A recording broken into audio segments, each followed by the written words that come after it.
Welcome to Arakan Media, where the truth matters. I'm coming in with breaking news from the state of Arakan in Burma, also known as Myanmar. It's been reported by multiple sources, including eyewitnesses and victims in Arakan, that on September 8th, the Myanmar Army's shells aimed at a village and hit a total of 14 people, killing 5. About 6 rounds of artillery hit the village of Nyangan village and ended the lives of 5 civilians, 2 of which were children. 9 other villagers were also wounded from the shells, including a 5-year-old child. These deaths and injuries are following the destruction of 2 villages in Arakan that have been burned down by the Myanmar military.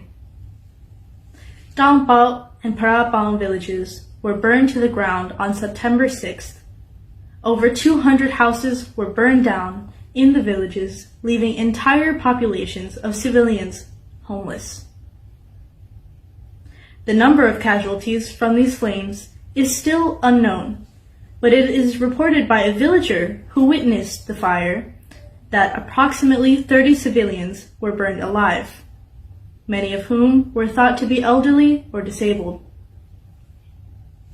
Shots were heard by villagers who were fleeing from the flames that night, and boats holding victims were sunken by artillery fired by the Myanmar military. There are some more suspected deaths caused by the targeted boats. It is also reported by locals that both villages of Parapang and Dampao were ransacked by soldiers before they were burned.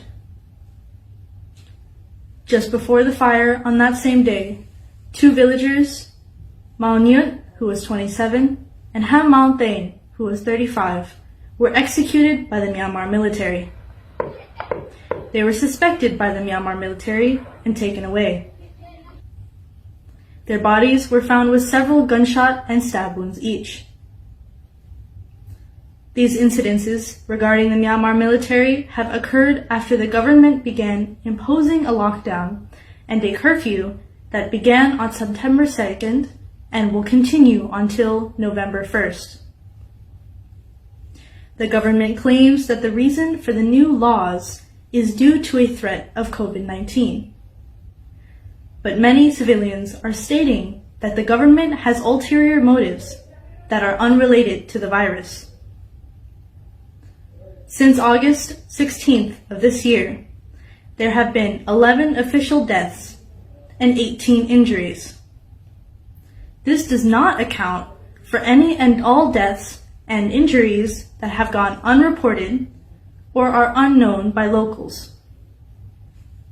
It is reasonable to suspect that deaths and injuries will continue to rise as civilians are now more than ever unable to flee from the Myanmar military. There are already over 200,000 IDPs who are now facing starvation and a serious threat of COVID-19. Civilians are voicing their fear that they will be killed by the Myanmar military rather than COVID-19. This is Z reporting for Arakan Media. Goodbye.